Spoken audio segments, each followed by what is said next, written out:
దేవుని పరిశుద్ధ నామమునకు మహిమ కలుగును గాక. ఆమేన్. క్రీస్తునందు ప్రియులారా, దేవుడు తన మహాకృపను బట్టి మరలా నూతన ఉదయకాల సమయంలో వేకుని ట్రిక్తిగా ఆయన పాద సముఖంలో నిలబడేటువంటి ఆధిక్యత, శ్రేష్టమైన సమయాన్ని మనకు అనుగ్రహించారు కదా. ఎంత గొప్ప ధన్యులం అండి. మరి ఏ జనాంగానికి లేనటువంటి ఆధిక్యత మనకి ఇచ్చాడు. అందుని బట్టి ప్రభు ఉన్నతమైన గణనామమునకు మహిమ కలుగును గాక. క్రీస్తునందు ప్రియులైన దైవజనులు, స్నేహితులు, విశ్వాసులు, సహోదరులు ఈ కార్యక్రమాన్ని వీక్షిస్తున్న ఆత్మలందరికీ ప్రియ ప్రభువును మన రక్షకుడైన యేసు క్రీస్తు వారి ఉన్నతమైన నామంలో ఉదయకాలపు శుభములు మరియు నేను వందనాలు తెలియజేస్తాను. మీరందరూ బాగున్నారు కదండి, చాలా సంతోషం. రండి, ఈ దినము కూడా ప్రేమతో మిమ్మల్ని ఆహ్వానిస్తున్నాను. అనుదిన అభివృద్ధి ఉదయకాలపు ధ్యానాలు అనేటువంటి ఆధ్యాత్మిక కార్యక్రమం అతపాటు పాలుపోసులు కండి. వాక్యాన్ని ధ్యానించి దేవుని దీవెన పొందండి. బైబిల్ దగ్గరలో ఉన్నాయి కదా, తెరచి మీ దగ్గర పెట్టుకోండి. ఎందుకంటే ఎఫెసీ పత్రిక ధ్యానాలు చేస్తున్నాం మనం. మీ అందరూ కూడా ఆత్మీయంగా బలపడుతున్నారు. నేను వింటున్నాను, సంతోషిస్తున్నాను. అంతకంటే ఎక్కువగా ప్రభుని కనపరుస్తున్నాను. ఎందుకంటే ఇది నా గొప్పతనం కాదు, దేవుని యొక్క జ్ఞానం మాత్రమే. ఎస్ కదా, రైట్. మరి 5వ అధ్యాయము చివరి దశలకు మనం వచ్చేసాం. మరి గడిచిన దినం వరకు కూడా 14 వచనాలు ధ్యానం చేసాం. ఈ దినము 15వ వచనం నుండి 18వ వచనం గల భాగంలో ఏదైతే రాయబడిందో దాన్ని మనం ధ్యానించబోతున్నాం. తెరచి దగ్గర పెట్టుకోండి. ఒక మాట నేను చదవబోతా ఉన్నాను. దినములు చెడ్డవి గనుక సమయమును పోనివ్వక సద్వినియోగం చేసుకునుచు ప్రభు యొక్క చిత్తమేమిటో గ్రహించుకునుడి. దేవుడి మాటను మనం గౌరవించును గాక. ప్రార్థన చేద్దామా. మహాగణుడు, సర్వోన్నతుడు, సర్వశక్తిమంతుడైన మా తండ్రి, మీకు వందనాలు. అనుదిన అభివృద్ధి ఉదయకాలపు ధ్యానాలు అనేటువంటి ఆధ్యాత్మిక కార్యక్రమం ద్వారా మరి ఎఫెసీ పత్రికను ధ్యానం చేయడం కృపణించారు. ఆయన నెలంతటి రెక్కల జనం దాచి నడిపిస్తుంది. స్తుతులు తెలుసు మరింత బలపరచు. మీ దేవునితో నింపండి. క్రీస్తు నామం పేరట అడుగుతున్నాను మా తండ్రి, ఆమేన్. చాలా సంతోషం ప్రియులారా. ఎఫెసీ పత్రిక 5వ అధ్యాయం 15 నుంచి 18 వచ్చిన వాస్తవానికి చెప్పాలంటే ఈ 15వ వచ్చిన నేను ఎప్పుడు కూడా ఎక్కడికి వెళ్ళి జ్ఞాపకం చేస్తూ ఉంటాను. కారణం ఏంటంటే దినములు రోజు బైబిల్ చెప్తున్నట్లుగా చెడ్డవి కాబట్టి సమయాన్ని సద్వినియోగం చేసుకోవాలి. ఈ భాగంలో దేవుని చిత్తాన్ని మనం గ్రహించాలి. ఎలా గ్రహిస్తాం? సమయాన్ని సద్వినియోగం చేసుకోవడం ద్వారా. ఇక్కడ దినములు చెడ్డవి, సమయం పోనివద్దు, జ్ఞానంలో నడుచుకోండి, దేవుని చిత్తాన్ని గ్రహించుకోండి.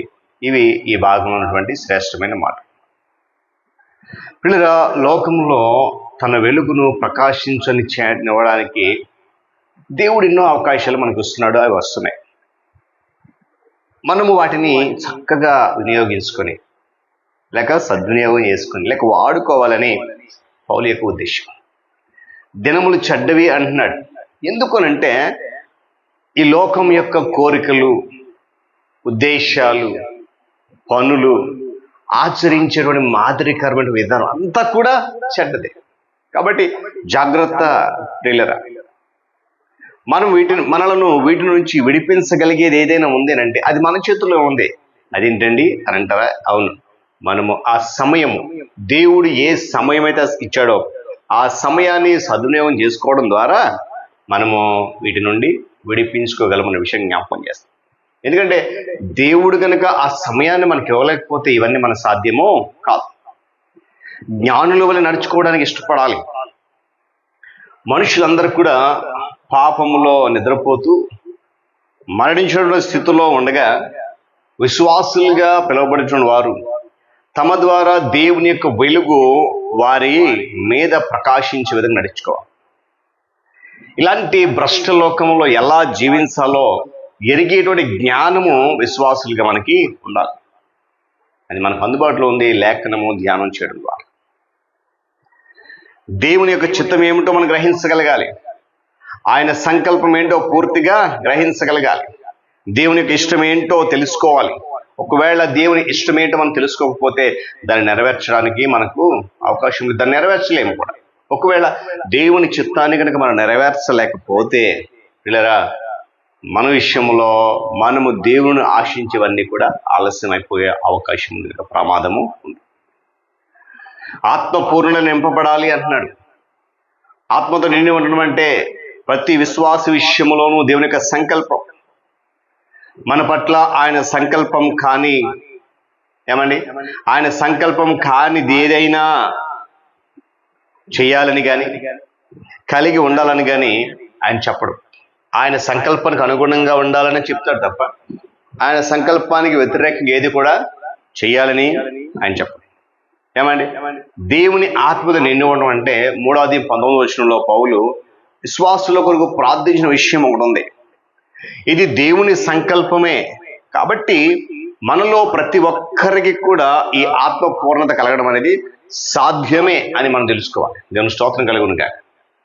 ఇక్కడ నిండి ఉండడం అని గురించి చెప్తున్నాడు. ఆత్మ పూర్ణలే ఉండడం అంటే ఎప్పుడూ నిండుతూ ఉండండి, అదే స్థితిలో నిలిచి ఉండాలి అని అర్థం.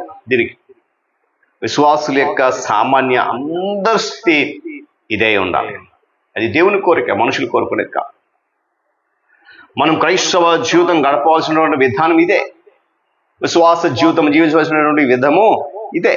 ఇలా కాకపోతే, ఇలా జీవించుకోలేకపోతే, ఇలా అని మనం తెలుసుకోలేకపోతే ఏమండి మనం ఎలా స్వార్థ త్యాగం చేసుకోగలుగుతాం? జీవించవలసిన రీతిలో ఎలా జీవించగలుగుతాం? క్రీస్తును సేవించవలసినటువంటి ఈ రీతిలో ఎలా సేవించగలుగుతాం? ఒకసారి మనం ప్రశ్నించుకోవాలి దినాన. ఏమండి పవిత్రాత్మ లేక పరిశుద్ధాత్మ ఎప్పుడు నిండి ఉండడం అంటే మన మట్టుకు మనము దేవునికి అస్తమాను విధేయులై లోబడి ఆయనను నమ్మి జీవిస్తూ ఉండడం. ఆయనకు లోబడాలి, నమ్మి జీవిస్తూ ఉండాలి.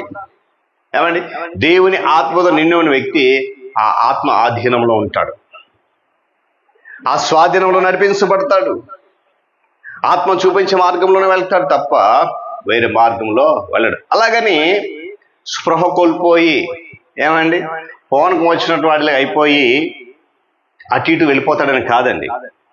అది ఒక వ్యక్తి ఇష్టపూర్వకంగా దేవుని ప్రేమకు ఆత్మకు లోబడి జీవించే విధానం, ఆయనతో ఆనందంగా సహవాసం చేయటం.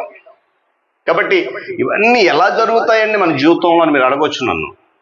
మనము దేవుని చిత్తం మీద గ్రహించాలి. అదే అంటున్నాడు 15వ వచనం. దేవుని చిత్తం మీద మీరు గ్రహించండి, సద్వినియోగం చేసుకోండి. ఏమండి ఒక మాట చదువుతున్నాం చూడండి. ఇందు నిమిత్తము మీరు అవివేకులు కాకుండా, ఎలా కాకుండా? అవివేకులు కాకుండా ప్రభు యొక్క చిత్తం ఏంటో గ్రహించండి. ఆత్మపురు సమయాన్ని సద్వినియోగం చేసుకోండి, ప్రభు చిత్తాన్ని గ్రహించండి. ఏమండి ఆత్మపూర్ణులై. కాబట్టి ఉదయకాల సమయంలో దేవుని చిత్తం ఎవరు గ్రహించగలుగుతారు అంటే ఆయన చిత్తానికి అనుగుణంగా నేను నడవాలి, ఆయన చిత్తమే నా జీవితంలో నెరవేరాలి అనే ఆసక్తి కలిగిన ప్రతి విశ్వాసి కూడా దేవుని చిత్తాన్ని గ్రహించగలుగుతారు. అది దేవుని సంకల్పం అంతే. దేవుని స్తోత్రం కలుగును కదా. కాబట్టి అటు రీతిగా ఒకవేళ ఇప్పటి వరకు మనం ఎవరైనా లేకపోతే ఈ దినాన దీని ఒక వాక్యం మనల్ని జ్ఞాపకం చేస్తుంది. నువ్వు దేవుని చిత్తం ఏంటో గ్రహించు, అటు రీతిగా నడుచుకోవాలి. కనుక అలా నడుచుకోవడానికి ఇష్టపడదాం. పరిశుద్ధాత్మ దేవుడు తన కృపా ధన్యత మనకు అనుగ్రహించి నడిపించును కాక. ప్రార్థన చేసుకుందాం. ప్రేమ స్వరూపి సకల ఆశీర్వాదములకు కారణభూతుడ మీకు వందనాలు. నీ కృపతో నీ ఆత్మతో నింపి నడిపిస్తున్నావు. ఎఫెసీ పత్రిక ధ్యానాలలో 5వ అధ్యాయం చివరి భాగంలో వచ్చాం. నాయనా నీ చిత్తమైన మేము గ్రహించాలి, సమయాన్ని సద్వినియోగం చేసుకోవాలి, జ్ఞానంలో నడుచుకోవాలి. నాయనా అదిగో ఆత్మపూర్ణంగా ఉన్నాను అన్నావు. ఇవన్నీ కూడా నీ చిత్తాన్ని గ్రహిస్తే మా జీవితంలో మీరు ఇస్తారని వాగ్దానం చేస్తున్నాం. ఒకవేళ ఇప్పటి వరకు అలా చేయలేదేమో ఈ వాక్యం ద్వారా మమ్మల్ని మేము సరి చేసుకుని జ్ఞాపకం చేసుకొని దీవించమని, కార్యక్రమం అనేది బలపరచమని, ఘనత మహిమ మీరే పొందమని క్రీస్తు యేసు వారి ఉన్నతమైన నామమున అడుగుతున్నాను మా తండ్రి. ఆమేన్. త్రియేక దేవుని దీవెన ఆయన సన్నిధి కాపుదల సదాకాలం మనందరికీ తోడండి నడిపించును గాక.